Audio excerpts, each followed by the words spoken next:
Hello दोस्तों, आज हम एक्सप्लेन करने जा रहे हैं द सेक्स ट्रिप मूवी को। इस मूवी में दिखाया जाता है हीरो को जो लड़कियों को कुछ नहीं समझता और उन्हें एक टूल की तरह इस्तेमाल करता है। लेकिन मूवी की असल कहानी तब शुरू होती है जब ये एक बूढ़ी औरत से बदतमीजी करता है और वो बूढ़ी औरत इसे एक लड़की बना देती है। तो मूवी के शुरू में हमें इस बच्चे को दिखाया जाता है। इसका नाम एडी होता है। इसे ये लड़की बहुत अच्छी लगती है, लेकिन एक दिन ये इसे एक लड़के के साथ देख लेता है। उस दिन से इसका मोहब्बत से यकीन उड़ जाता है। फिर हमें दिखाया जाता है हीरो बड़ा हो चुका होता है और अब ये एक फेमस लव गुरु बन चुका होता है और इसने लव के ऊपर एक बुक लिखी होती है जो बहुत फेमस होता है। एक एंकर इसका इंटरव्यू ले रही होती है। वो इसे लड़की पटाने का 3 तरीका बताता है। नंबर 1, लड़की का इंटरेस्ट जगाओ। नंबर 2, अपना इंटरेस्ट मत दिखाओ। नंबर 3, उसे अपने बिस्तर पर ले जाओ। तो एंकर उससे कहती है इस तरह तो लड़की एक टूल बनकर रह जाएगी लड़कों के लिए। एडी कहता है लड़की मेरे नज़र में एक टूल ही है लड़कों के लिए। फिर एडी को लड़कियों के साथ मजे करते हुए दिखाया जाता है। अगले दिन एडी के फैन उससे मिलने और उसका ऑटोग्राफ लेने आते हैं और एडी भी उनसे बहुत अच्छे से मिलता है। फिर हम देखते हैं ये तीनों आपस में बातें कर रहे होते हैं। इसके दोस्त का नाम स्टीव और इस लड़की का नाम मॉली होता है। दरअसल स्टीव और मॉली भी इसके पार्टनर होते हैं। एडी ऑफिस से जा रहा होता है, इतने में इसका दोस्त कहता है ऑफिस की तरफ से रात में पार्टी है, जरूर आना, एंजॉय करेंगे। तो एडी रात में आता है, कार पार्क करता है और पार्टी में जा रहा होता है। पार्टी के बाहर उसे एक बूढ़ी औरत मिलती है और वो इससे बहुत अजीब तरह से बात करती है। वो एडी से कहती है तुम बस औरत को एक टूल समझते हो, औरत तुम्हारे लिए बस एक खिलौना है। एडी उससे बदतमीजी से बात करके चले जाता है। बूढ़ी औरत एक जादूगर होती है और वो उस पर जादू कर देती है। एडी पार्टी में जाता है, वहाँ इसकी मुलाकात एक लड़की से होती है। वो इस लड़की को अपने बातों से पटा लेता है और लड़की इसको अपने घर ले जाती है। एडी लड़की के साथ उसके घर चले जाता है और इसके साथ मजे करता है। सुबह जब ये उठता है, बाथरूम जाता है और सुसु करने के लिए हथियार निकालता है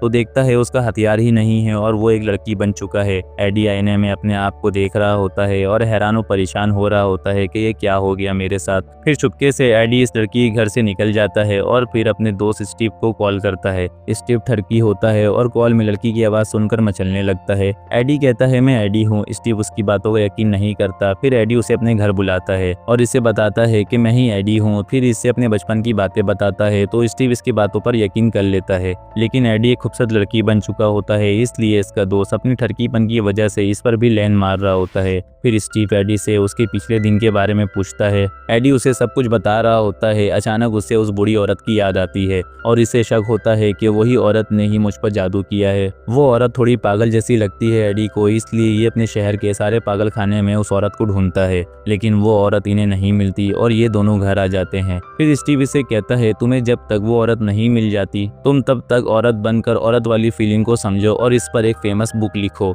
एडी को स्टीव का ये आइडिया पसंद आता है। अगले दिन स्टीव एडी को लड़कियों वाले कपड़े दिलाने ले जाता है। स्टीव मॉल में भी अपना ठरकीपन दिखा रहा होता है। इतने में एडी ब्लैक अंडरवियर और बरा पहनकर आ जाता है और बहुत हॉट लग रहा होता है। स्टीव उसे देखकर मचल रहा होता है और एडी से कहता है अगर तुम मेरे दोस्त नहीं होते तो मैं तुमसे शादी कर लेता। फिर ये ब्यूटी पार्लर जाते हैं। एडी वहाँ अपने बाल सेट करवाता है और नीचे का बाल भी कटवाता है। अगले दिन एडी जिम जाता है और गलती से बॉयज रूम में चले जाता है। फिर वहाँ से निकलकर लड़कियों के रूम में जाता है और नंगी नंगी लड़कियों को देखकर खुश हो रहा होता है। उसके बाद ये रनिंग मशीन में रनिंग कर रहा होता है, लेकिन अपने बॉब्स की वजह से ये परेशान हो रहा होता है। तो साथ वाला लड़का उसे छेड़ता है और कहता है वर्कआउट के बाद क्या तुम मेरे साथ चलोगी नहाने। तो एडी उसे गुस्से में कहता है मेरे पास केला है। तो ये लड़का घबरा कर नीचे गिर जाता है। अगले दिन स्टीव मॉली से मिलता है और इससे बातें करता है। इतने में एडी आ जाता है। यहाँ के सारे लोग एडी को गौर गौर से देख रहे होते हैं क्योंकि एडी ने मेकअप ठीक तरीके से नहीं किया होता है। एडी मॉली को बताता है कि मैं एडी की बहन एडना हूँ। फिर मॉली एडी को बाथरूम ले जाती है और इसका मेकअप ठीक करती है। फिर ये तीनों आपस में बातें करते हैं। यहाँ एडी को वो लड़की दिखती है जो पागल खाने में जॉब करती है। तो एडी इन दोनों को भेजकर इस लड़की के पास आ जाता है।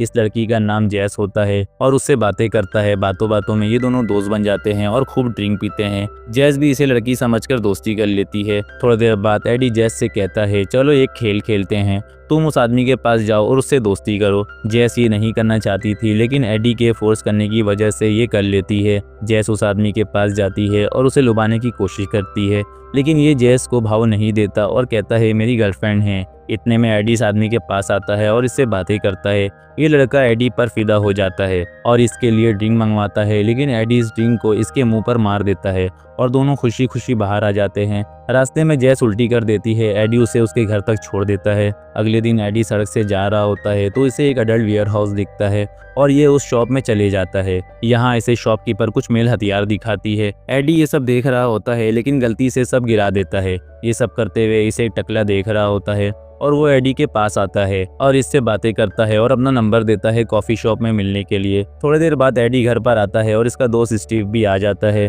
एडी स्टीव को उस टकले के बारे में बताता है। स्टीव कहता है तुम उससे कहाँ मिले थे? एडी कहता है अडल्ट वेयर हाउस में, और वहाँ से परचेस की हुई चीज़ें स्टीव को दिखाता है। स्टीव बड़ा वाला हथियार देखकर चौंक जाता है और कहता है ये क्या है?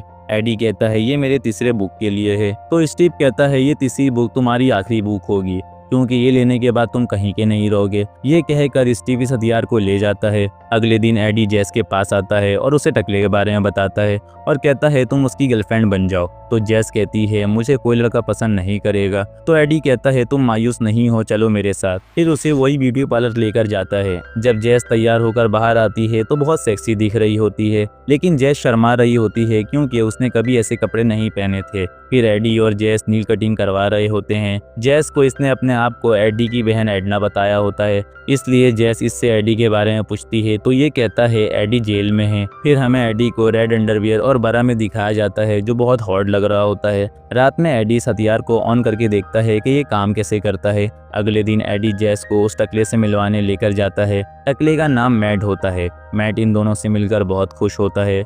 एडी इन दोनों को बैठाकर इनके लिए कॉफ़ी लेने जाता है। कॉफ़ी वाला इससे नंबर मांगता है। एडी कहता है तुम गलत समझ रहे हो, मैं लड़का हूँ, मेरे पास केला है। फिर ये तीनों आपस में बातें करते हैं, लेकिन एडी वहाँ से चले जाता है ताकि ये दोनों एक दूसरे से बातें कर सकें। फिर स्टीव और एडी को ग्राउंड में दिखाया जाता है, लेकिन अब एडी को अपनी गलतियों का एहसास हो रहा होता है, जो इसने लड़कियों को कहा और उनके साथ किया।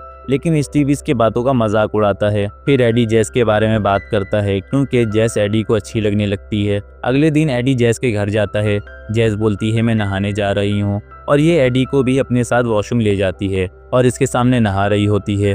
दूसरे दिन एडी मैट से मिलने उसके ऑफिस जाता है। वहाँ ये उसके सेक्रेटरी से मिलता है। वो इसे बताती है कि मैट शादीशुदा है और उसके 3 बच्चे हैं। ये सुनकर एडी को बहुत गुस्सा आता है। फिर एडी जैस से मिलता है। जैस उसे बताती है कि मैट उसे डेट पर लेकर गया, हमने बहुत अच्छा दिन गुजारा और उसने मुझे किस भी किया। तो एडी उसे बताता है कि मैट एक धोखेबाज इंसान है और वो शादीशुदा है और उसके 3 बच्चे भी है। ये सुनकर जैस उस पर गुस्सा करती है और उसके बातों का यकीन नहीं करती। तो एडी उसे बताता है कि मैं लड़का हूँ और ये जैस को सब कुछ बताता है कि वो कैसे लड़की बना। लेकिन जैस इसके बातों को यकीन नहीं करती और इससे नाराज हो जाती है और ये कहकर चले जाती है कि अब तुम मुझसे मिलने की कोशिश नहीं करना। एडी को बहुत अफसोस होता है और ये रो रहा होता है। अगले दिन एडी और स्टीव बातें कर रहे होते हैं तो स्टीव कहता है मेरा दोस्त एक हॉट लड़की बन गया है जिसके साथ मेरा दिल करता है रोजाना सेक्स करूं। तो एडी कहता है चलो करते हैं। यह सुनकर स्टीव चौंक जाता है और कहता है क्या वाकई? एडी कहता है हाँ मैं भी चाहता हूँ कि सेक्स करूं। फिर एडी स्टीव को कहता है तुम कपड़े उतारो, मैं आता हूँ। लेकिन थोड़ी देर बाद एडी की चिल्लाने की आवाज आती है और एडी खूने खून हो रहा होता है। स्टीव एडी को हॉस्पिटल ले जाता है और हॉस्पिटल से घर आने के बाद दोनों बातें करते हैं। फिर एडी पब में जाता है शैंपेन पीने। वहाँ इसे एक आदमी पटाने की कोशिश करता है, लेकिन एडी उसे सबके सामने जलील कर देता है क्योंकि एडी भी एक लड़का ही होता है और ये लड़कों के सारे पैतरे जानता है। फिर ये एक बुक लिखता है जिसका नाम द सेक्स ट्रिप होता है और ये बुक अपने दोस्त स्टीव को दिखाता है। स्टीव कहता है ये कमाल का बुक है, इससे हम और भी अमीर हो जाएंगे। फिर एडी वहाँ से चले जाता है, लेकिन ये जहाँ से गुजरता है वहाँ वही बूढ़ी औरत खड़ी होती है और ये बूढ़ी औरत इसे पहचान लेती है और इस पर फिर से जादू करती है। अगले सुबह जब एडी उठता है, बाथरूम जाता है सुसु करने के लिए, तो अपने आप को देखकर हैरान हो जाता है और बहुत खुश हो रहा होता है। फिर एडी अपने दोस्त स्टीव को कॉल करके बताता है कि मैं लड़का बन चुका हूँ। दूसरे दिन एडी से बहुत सी लड़कियां मिलने आती है उसके नए बुक की वजह से और ये उनसे बहुत अच्छे से मिलता है। फिर स्टीव और मॉली डेट पर जा रहे होते हैं तो एडी से कहते हैं कि तुम भी हमारे साथ चलना चाहोगे, लेकिन एडी इनकार कर देता है। इन दोनों के बाद जैस एडी से मिलने आती है और एडी उसे देखकर खुश हो जाता है। जैस एडी से कहती है तुमने ठीक कहा था, वो मैट शादीशुदा था और मुझे धोखा दे रहा था। मैं ही बेवकूफ़ थी जो तुम्हारी बात नहीं मानी और तुम्हारी बेइज्जती कर दी। फिर एडी कहता है पुरानी बातों को छोड़ दो, मैंने तुम्हें माफ़ कर दिया है और अब से हम दोनों नई शुरुआत करते हैं। और ये मूवी यहाँ ख़त्म हो जाती है।